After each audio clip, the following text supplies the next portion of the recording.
Hello everyone, welcome back to my channel দুর্দান্ত। শুভ নববর্ষ সকলকে।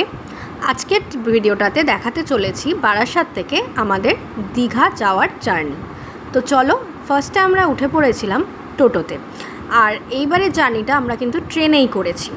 তো ফার্স্টে গেছিলাম টোটোতে, টোটো করে চলে গেছিলাম আমরা বারাসাত জাংশনে বা বারাসাত স্টেশনে। স্টেশন থেকে আমরা চলে গেছিলাম অ্যাজ ইউজুয়াল দমদমে। দমদম থেকে আমরা গেছিলাম হচ্ছে হাওড়াতে, সেটাও কিন্তু মেট্রো করে, হাওড়া স্টেশনে মেট্রো করে। বেসিক্যালি ওই মেট্রো স্টেশনটা দেখবো বলে এই জার্নিটা আমি করেছি। তা দেখতে পাচ্ছ সৌরভ ওয়েট করছে ট্রেনের জন্যে। প্রচণ্ড গরম ছিল সেদিনকে। ট্রেনে করে দমদম, এবং দমদম থেকে চলে গেলাম হাওড়া স্টেশন, যেটা হচ্ছে কিন্তু মেট্রো স্টেশন ফার্স্টে।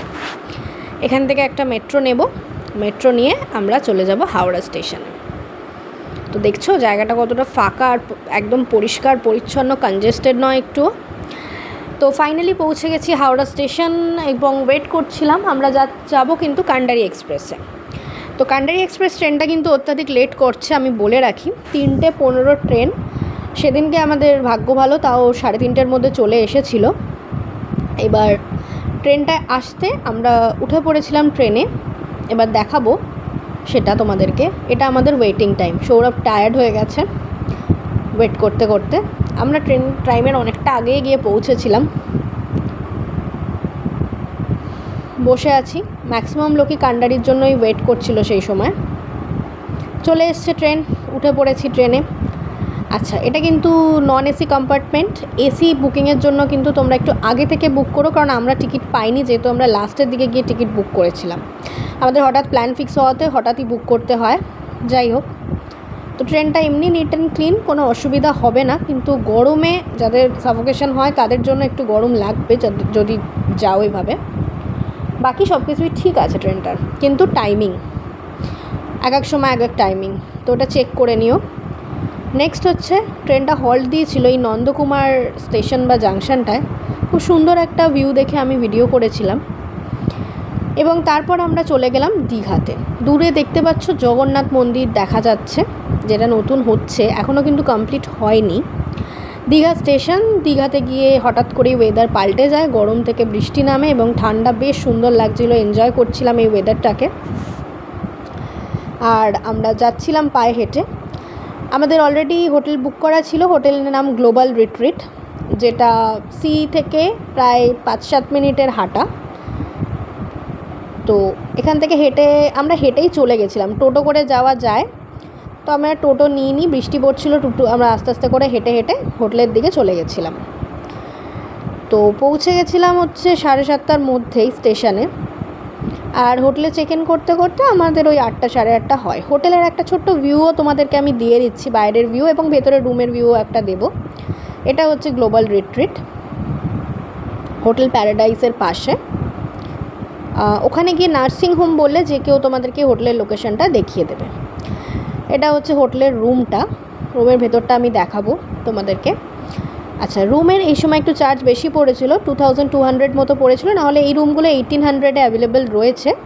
আর একটা রুমের ক্যাটাগরি আছে যেটাতে তোমাদের যদি জাকুসি অ্যান্ড অল দরকার হয়। আমরা 1.5 দিনের জন্য ছিলাম, অ্যান্ড আমাদের রিকোয়ারমেন্ট সেগুলো ছিল না, তো উই চুজ দিস রুম। আর এই রুমটাতে যে বেসিক অ্যামিনিটিসগুলো দরকার সেগুলো এভরিথিং ওয়াজ প্রোভাইডেড। তো সাইডে একটা ছোট্ট ব্যালকনি ছিল, বাট এটা ফ্রন্ট সাইড ব্যালকনি নয়। তোমরা ছোটো ছোটো যদি কোনো সময় কিছু জিনিসপত্র মনে হলো ধুলে, বাট হ্যাঁ, লন্ড্রি ফ্যাসিলিটি আছে, পুল আছে, সবই রয়েছে। বাট স্টিল যাদের একটু হ্যান্ড ওয়াশের অভ্যাস আছে, যাদের মাদের নিয়ে যাচ্ছ, যদি মনে হয় যে তারা করবে, তো সেটা করে এখানে দিতে পারে। বাট এটা ফ্রন্ট সাইড ব্যালকনি কিন্তু নয়। Hair dryer and everything were provided. ওয়াশরুমটা একটু দেখিয়ে দিই। ওয়াশরুমটাও যথেষ্ট ক্লিন, নিট অ্যান্ড ক্লিন। তো বেসিক যে অ্যামিনিটিসগুলো লাগে সেগুলো কিন্তু প্রোভাইডেড ছিল। আর এখানে একটা ছোট্ট কাবার্ড করা ছিল, তো ওয়ার্ড্রোব টাইপের, তোমরা এখানে নিজেদের জিনিসপত্রগুলো রাখতে পারো।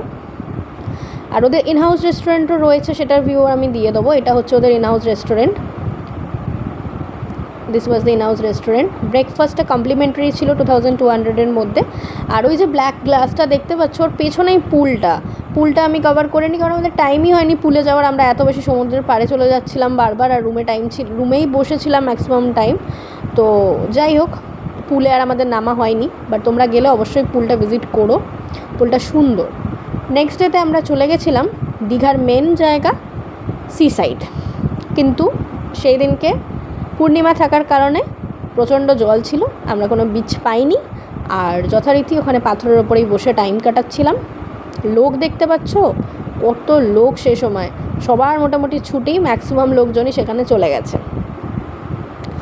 তো সমুদ্রের পাড়ে বসেছিলাম বেশ খানিকক্ষণ, হাওয়াও দিচ্ছিল খুব সুন্দর। এটা নিউ দীঘা সি বিচ, বাঙালিরা মোটামুটি সবাই চেনে, আর বাকি সবাইও তোমরা টুকটাক গেছো তারাও জানো, চেনো। তো সকালটা রোদ্দুর ছিল, আমরা তাড়াতাড়ি চলে আসি। সন্ধেবেলা আবার গেছিলাম সি বিচের পাড়ে, অসাধারণ লাগছিল সমুদ্রটাকে সেই সময়। আর একটু পা ভেজাচ্ছিলাম, পা ভেজাতে গিয়ে আইসক্রিমের একটা কাঠিও চলে এসছে। তো তোমাদের একটা কথা আমি বলবো, যারা সমুদ্রের ধারে যাচ্ছ, এই আইসক্রিম খাচ্ছ, যাই খাচ্ছ, প্লিজ ডাস্টবিন আছে ওখানে ডাস্টবিনে ফেলো, সমুদ্রটাকে এভাবে নোংরা করো না।